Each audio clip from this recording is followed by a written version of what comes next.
right, welcome to Wisconsin Weather Experts, everyone. If you're tuning in from Fox Local or even from our live YouTube right now, we have a lot of stuff to get to today. Very busy day. We've got a lot of things happening.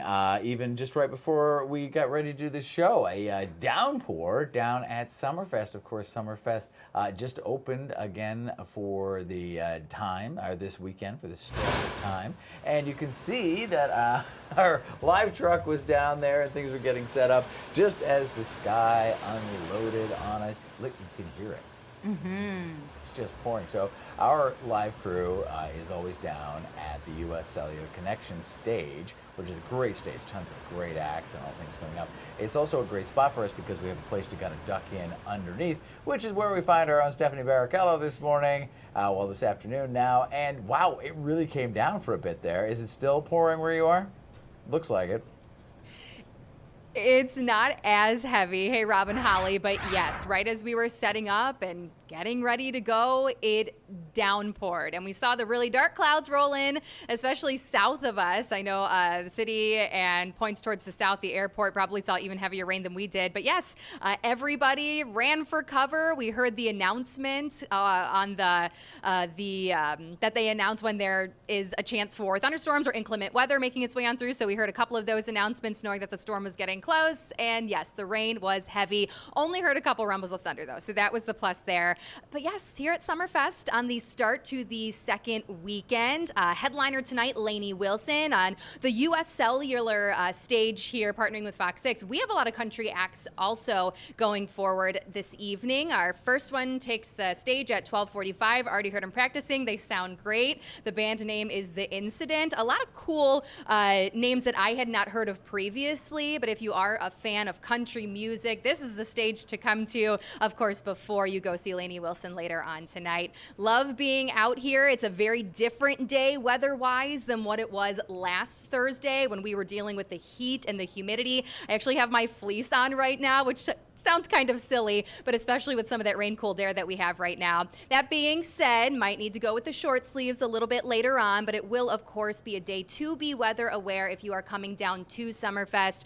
We do still have a chance for some showers and thunderstorms, which I know Holly and Rob will go into plenty more detail on a little bit later on. But for now, if you are coming out to Summerfest, please come say hi. I even have some pit passes to give away. So come over, say hi at the U.S. Cellular stage. Tell me you were watching Fox Local, and I will give you some special pit passes for that stage. Reporting live from Summerfest, I'll send it back to you, Rob and Holly. A little bit later. We'll check in with you a little bit later on as well and just get an update there. Again, the rain pouring down, very isolated. We'll see that off and on throughout the day, as Stephanie pointed out. And not only could you tell her that you watch on Fox Local, you could prove it by showing that you brought a rain poncho or something that you were actually listening. In fact, we're still listening, but we'll hopefully shut that mic off in a few seconds here so we don't hear all of Steph's conversation. We've had an interesting stretch. It's been a very active period. We want to take a look now actually from a Wednesday evening, last evening, some storm cells. Look at this. The storm cells developing across southern Wisconsin along kind of a stalled frontal boundary. This is from a local meteorologist named Chris Vagasky. He captured this video of the very turbulent rotation in the storm. There were additional cells that had reports of off and on fuddles and rotation as well. And of course, pretty significant outbreak of severe weather in western Wisconsin and in Minnesota, Holly. Yes, they have. And actually, they have some caught on camera for Minnesota. They had a tornado, to be exact, just west of us in Minnesota across pretty much the road. It had moved across the road, I should say. Yeah, you can see the storm making its way right across the road on the video here. It's fascinating. Right. Those look so unreal whenever we put them on these cameras, but it's real live. The debris can be seen in the air, but there were no nearby buildings that appeared to be damaged, which is great news. This was just one of the 10 reported tornadoes in southern Minnesota yesterday. The National Weather Service says that there are no reports of damage. So that's good. It's just one of those storms that just pretty much sat out there and developed. Yeah, I mean, location, right? You can tell it's obviously not a hugely built up, urbanized kind of area or even a residential area, so that's helpful. And obviously kind of lower end. We haven't heard back from the National Weather Service crews just yet, but typically those are more, EF0, EF1, the lower end of the threat scale or the measurement scale. But anytime we have tornadoes in the area is something to stay very aware of. Now, lots of storms farther south as well. Look at the lightning show that was sent to us from Florida. This was last night. This neighborhood in Florida just getting the Mother Nature's fireworks, if you will. And then caught on camera in Florida, a new video shows the moment mobile homes were flipped over during a tornado. Take a look.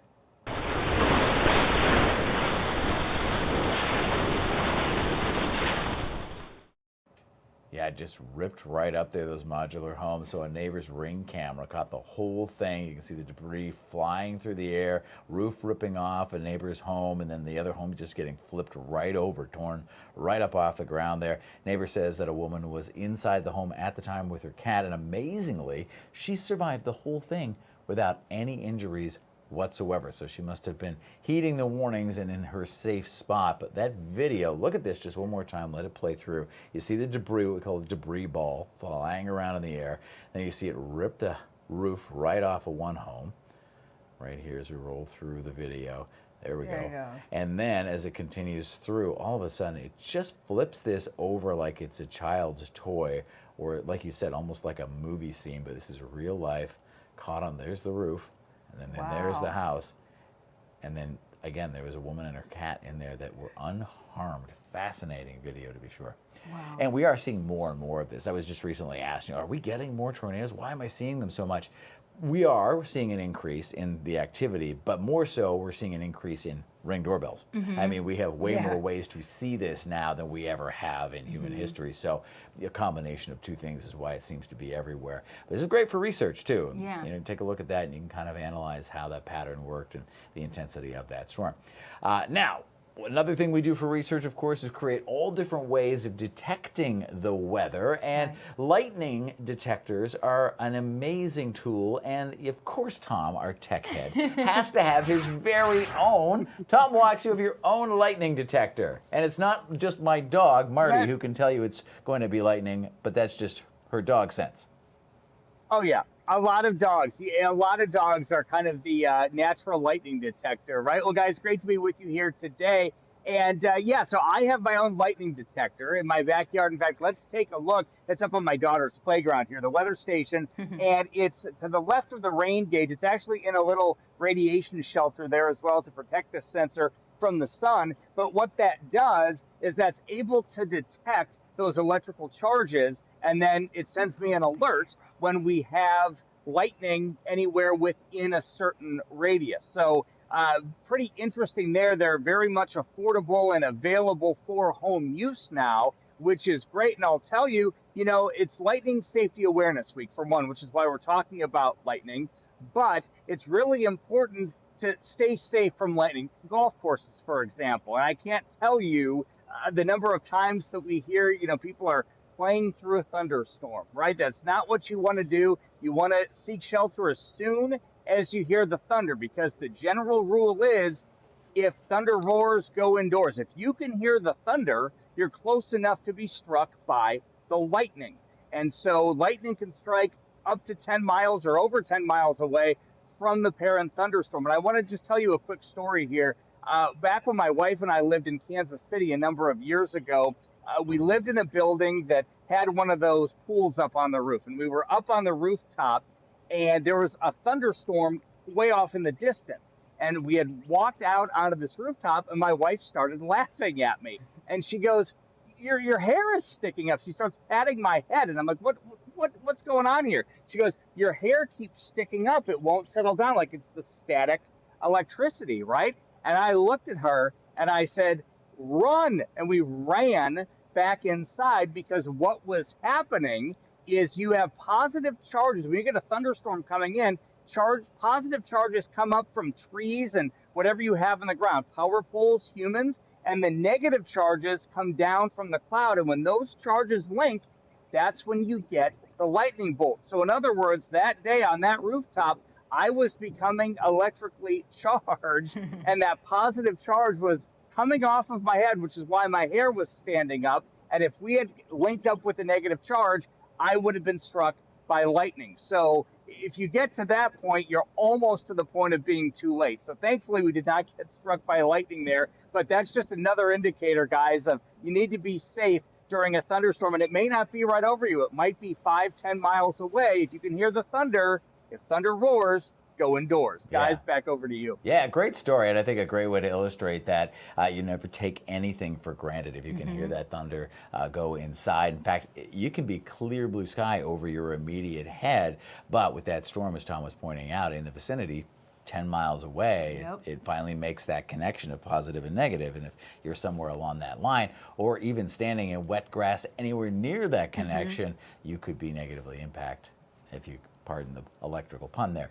All right, now we do have to bring this kind of stuff up because it's an important day today to be very weather aware. Yes, we've had a couple of downpours. Steph said there wasn't much thunder and lightning with what was coming down at Summerfest, but we could get some severe thunderstorms again later on today. Holly? Yes, we can, and a lot of that too is what's going to help us is the heat. If we're going to warm up a lot more throughout the day, that's going to prime our atmosphere. So whenever that low pressure pretty much reaches our area, that is also going to help kick off all of these thunderstorms. So far, though, with our temperatures, not too bad. We're warming up very slow for the Milwaukee area. We're at 70 degrees, but if you look across at least the nation, everybody else is already close to the 90-degree mark or already at 90 degrees for at least some of those southern areas. 90 in St. Louis, which they're pretty close to us, and I believe is 90 right now in Chicago as well. 85 in Dallas, 92 in Phoenix. Now, we're all going to warm up even more as we go throughout the rest of the day. Here is a look at those expected highs for today. We're expected to get to 88 degrees today, especially for our inland areas. We will have a lake breeze that kicks in just along the lakeshore community, so we'll feel a little bit cooler, but all of our other areas well in the 90s. Even triple digits are expected. Phoenix getting to at least 106 today, 88 in Atlanta, 95 in St. Louis. In fact, where you saw all of that red, there's also a lot of heat advisories that are going to be out there just spread across at least the Tennessee Valley area, even parts of at least Illinois. They're all going to be dealing with that heat advisory. And then we're also looking at some heat warnings as well, as you see there with that purple highlighting. But thankfully, we don't have to worry about any of those heat advisory that is pretty much past our area. We're going to stay at least on the cooler side for the Milwaukee region. We'll get up to 72 degrees. But if you look across the state, even cooler towards the north, that's where most of that rain is going to be falling as well. So they're not going to be able to recover and warm up as much as some of our southern areas. We also have a front that's pretty much stretched across our area, a stationary front to be exact. So all of our warmer temperatures are staying to the south, cooler temperatures to the north. 87 in Madison for a high today. La Crosse going to check in at about 78, and then 63 in Rhinelander. As we take a look at those temperature trends throughout the rest of this week, you notice we'll get to the 90s by the time we make it to Sunday, but that's our only day in the 90s. Otherwise, we'll stay in the 80s. Dew points are going to be up there as well. We're going to be feeling very sticky and muggy on most of our days, and then some days could even be oppressive, especially as we head into today and even on Sunday. Here's a look at that satellite and radar with the storms that we're already going to be tracking in our area. We do have, just for the Milwaukee region, just a slight little downpour, but this is a system that we're watching. That rain is going to continue to move to our area, and we're going to have a chance for some of those thunderstorms. A bigger look at the picture, though, we're not the only people getting rain. The Northeast is getting some rain, and even areas just south of our region is getting some rain as well. We are in a marginal and slight risk, especially for the Milwaukee region, but other areas across the United States are also going to be in that marginal and slight risk. As you see here for the entire state, we do got a bulk of at least the western communities in that slight risk and that heavy rain outlook. We're expecting that heavy rain to pretty much fall for majority of the states. Here's a look at that Sky Vision Plus. As we track most of those storms moving to our area, you notice by the time we make it to the afternoon and evening, all of these storms are really going to start to kick kick start. We'll be warmed up by then, so those storms are going to pretty much be very, very strong. They should lose a little bit of momentum as they get closer to the Milwaukee region and closer to the lake, but majority of the areas north are going to see a lot of that rain as well. So a very rainy day ahead of us here for the entire state. You're going to need an umbrella, and also be sure to locate your safe place. We do look a little bit drier as we head towards Friday's forecast. As you see there, skies will be clearing throughout the day on Friday, and we'll set up for a beautiful day as we head into Saturday statewide. Those rain chances are going to be very low on Saturday, but then again, that rain does return as we head towards Sunday and Monday, so keep that umbrella close, folks. We do have some better weather for the weekend on the way, as well as more of that lousy and noisy weather to return by Sunday and Monday. All right, thank you, Holly. We'll be back. We've got a lot to talk about still. We're going to talk a bit about how these warm nights are ruining your sleep and possibly could be turning deadly. Stick around for that.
All right, welcome back to Wisconsin Weather Experts right here on Fox Local and the Fox 6 YouTube channel. We are, of course, getting into our third, fourth week here of the hurricane season for the Atlantic, but we're still talking about hurricanes from 2025. The 2025 season, of course, or excuse me, from 2024. 2025 just got started. It's actually been 9 months since Hurricane Helene slammed into northwestern Carolina. U.S. Army Corps of Engineers, private contractors, they've been all out there trying to clean things up, getting the lake cleaned up from that area as well. As Fox Weather's Brandy Campbell reports, they've cleaned up, but they've also had some unique and very interesting discoveries.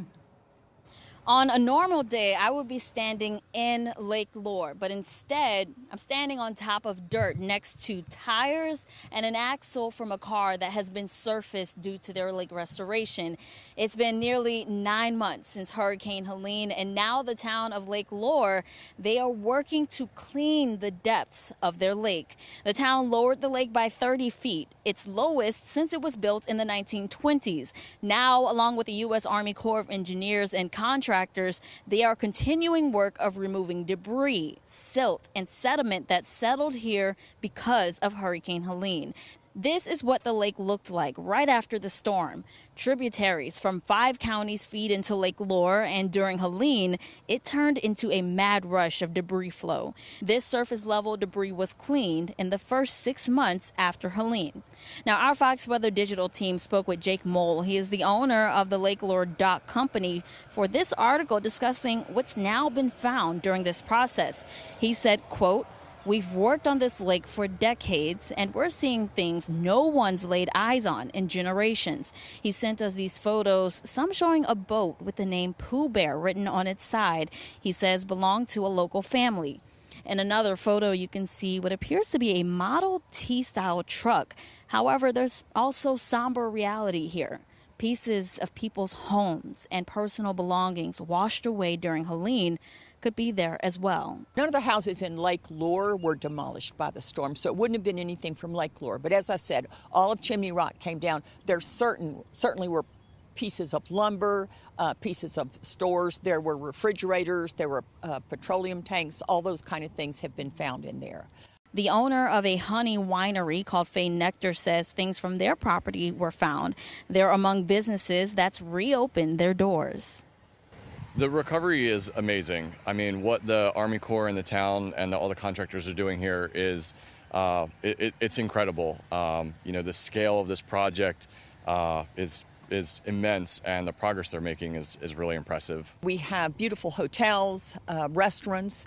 The trails are gorgeous this time of year to be walking on, so that's really a big plus. The mountains.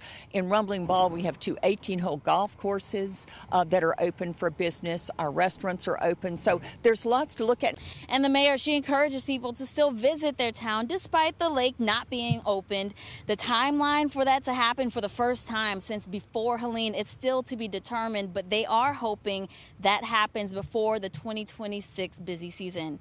For now, here in Lake Lure, North Carolina, I'm Brandy Campbell with Fox Weather. Fascinating, for sure. I know. You know what else is fascinating? What's that?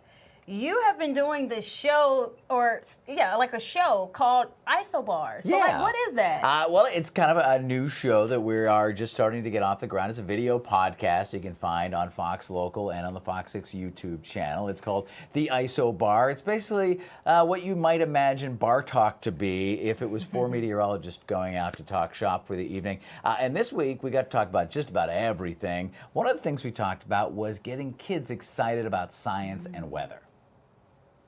And we started with a couple of card tables, a couple of small hands-on experiences, and we had 2 Girl Scout troops. And 10 years later, we had 10,000 Girl Scouts. Wow. And it was just the most amazing. My girls basically grew up at Girls in Science, and every hour on the hour, I did a 50-minute show in the big 300-person theater, and we did weather experiments. We made oobleck, we created smoke rings, we created tornadoes, we did all this great stuff just to wow kids with science. And I think is that, that little rope that you can pull them a little bit closer. But Yeah, I mean, if they can see it, they can be it, right? Get excited about science. I'm sure you can remember something that excited you about science back in the day. I know I can. So hopefully Ian and his program continue just like we continue our future forecasters here as well. If you want to watch the Isobar, it is on Fox Local. Just search Isobar, you'll find it, or go to the YouTube page. Right now, we're going to go to Summerfest. Check in, Steph. Is it dried up at all for you? It has, thank goodness, because right before this show started, the skies opened. The rain was heavy. And it was really cool, too, because you could see the steam on the pavement because it was already so warm. And then once the rain hit it, a little bit of steam. But yes, the sun is shining right now. There is a little bit of fog, a little bit of a breeze. So it does feel, dare I say, a little cool right now in Milwaukee. I imagine where temperatures will continue to climb from here. But we're at the U.S. Cellular Connection stage all this evening. It is still going to be an evening to be weather aware, as you've heard. So make sure you bring that poncho. Be prepared for the potential for a couple of thunderstorms. But enjoy yourself. Come say hi. The music's going to be great. A lot of country artists at our stage here, the U.S. Cellular Connection Center. And also tomorrow, if you're going to be here on Friday, there are going to be more Fox Sixers between 2 and about 4 p.m. We are going to do another meet and greet. It's still going to be a little warmer, but not as warm as last weekend if you came on Saturday. So something to maybe add to your plans as we kick start the weekend. I'm enjoying my time out here, guys, especially now that the sun is shining. Although I will say, I think my hair is a goner from here on out. So we'll have to just deal with those messy humidity curls. Back to you guys. We'll use it as a way to measure humidity. We'll be back with more of the Wisconsin weather experts in just 2 minutes.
Wisconsin weather experts. We've talked about a lot, from the heat, checking in with Steph at Summerfest, as well as some of the severe weather potential that we have for today. Lots going on. Yeah, so if you have any questions about any of the things that we've talked about, or just even other weather phenomena that you see, if you're driving down the road and you want to know what cloud or whatever, scan that QR code that's right to the bottom right of your screen and ask us a question, and we'll definitely get that question answered for you. Right, and one of those questions is it getting hot in here? And the answer is yes. Milwaukee's actually gotten significantly hotter over recent decades, and that is impacting the sleep patterns and the sleep health of millions of people, not only here but around the world. In fact, a new study says that its impact on sleep apnea could be deadly. We have an article on fox6now.com and the Fox 6 mobile app if you want to check that out.